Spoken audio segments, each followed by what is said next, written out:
everyone, it's Jack from Cultaholic.com, back again with another big news update. This time there's some pretty big news, 3 huge pieces, dare I say, of wrestling news. We're going to take a look at Titus O'Neil and his response to the Hulk Hogan situation, which has gone kind of viral or mainstream or something. I don't know. It's been picked up by the BBC over here in the UK on bbc.co.uk. Also, we have news on Brock Lesnar's next confirmed dates for Monday Night Raw, around sort of the SummerSlam situation involving the Universal Championship. And finally, and if you don't want to know, then please do not watch it and complain to us, we have NXT spoilers from the tapings last night. Very big developments going on in Full Sail. So yeah, what a big day for news it is. Let's take a look at all of it and join us. I say that at the end, but you know, join us and then I'll tell you again at the end. Join us. So as you may have seen yesterday, Titus O'Neil made his own statement regarding the Hulk Hogan situation. The New Day did, and it was very positively received. It was a very classy, very balanced statement, one which didn't shy away from criticizing Hulk Hogan,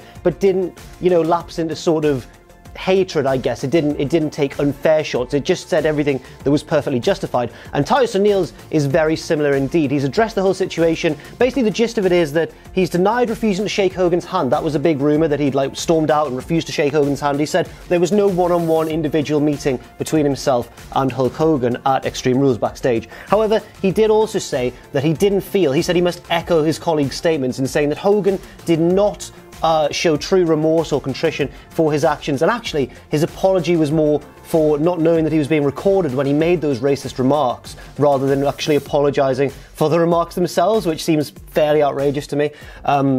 You know, I don't blame Titus and the New Day for not accepting the apology if that's what it was for.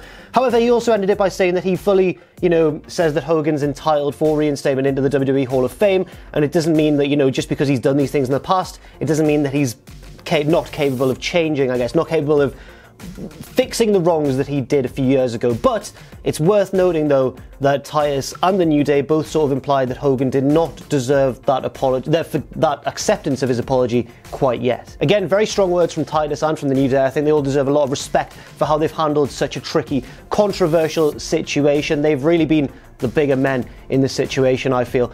I think the important thing to note here is that lots of superstars and former superstars jumped on Titus' statement and supported it fully, publicly, out on Twitter and on social media. Not just small-time superstars or former ones, big main event guys, Rollins, Sasha Banks, for example, Lance Storm, who isn't with WWE anymore, but is still a big figure in the wrestling world, the Hurricane, who's still relevant, of course, these days. He came back for the Greatest Royal Rumble, for example. A lot of really sort of big figures in the wrestling world have not shied away from supporting Titus, even though, you know, Hulk Hogan's the bigger name in wrestling, he's the huge star. And I think this could be really interesting backstage in WWE.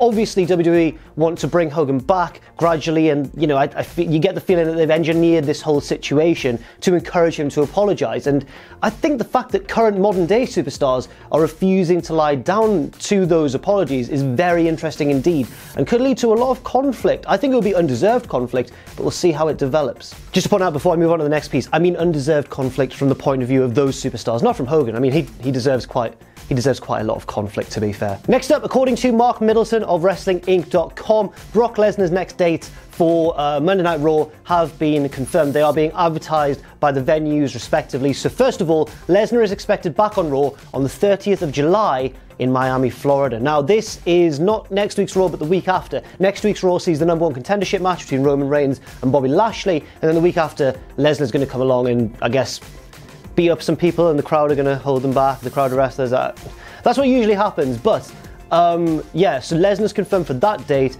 Then there's SummerSlam, and then he's also confirmed for the Raw after SummerSlam. Could that be his farewell show? Could he have dropped the belt and then say, right, I'm off to UFC, see you all later? Very interesting indeed, and I guess we'll see what happens. But yes, Brock Lesnar is returning to WWE on the 30th of July in Miami, Florida. And finally, and once again, I want to give you a spoiler warning if you're a fan of NXT who doesn't want to know what's happened at the tapings, but there is major news, major stuff has gone down in Full Sail just last night at the tapings on Wednesday night. Now, I'm going to spoil it, just bear with me, prepare yourselves if you're not ready for it. Are you ready? Okay.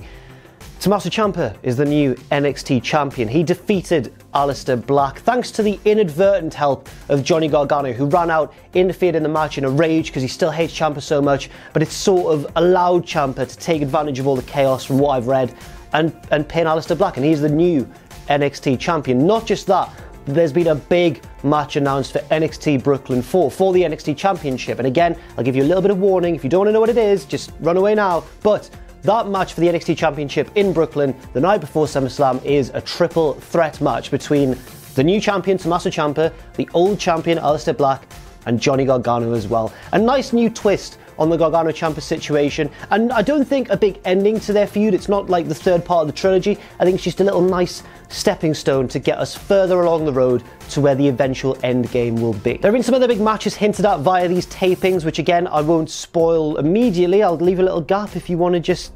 Okay, right, a few of those matches announced for NXT Brooklyn 4 include, I believe, Adam Cole versus Ricochet for the North American Championship. Very exciting. I think Velveteen Dream versus EC3, what a clash of egos that is. And I think, I'm not positive on this, but I think Mustache Mountain get a rematch against the Undisputed Era for the NXT Tag Team Championship. Of course, trouble has been a-brewing between Tyler Bate and Trent Seven. Could one of them turn on the other one? I guess we'll have to wait and see. Thank you very much for watching this news video. I've been Jack from Cultaholic.com. You can follow me on Twitter at JackTheJobber if you wish. You can follow all of us at Cultaholic. And if you want to check out our Patreon as well, you can do at patreon.com/Cultaholic. And never forget, as I said in the intro, to join us.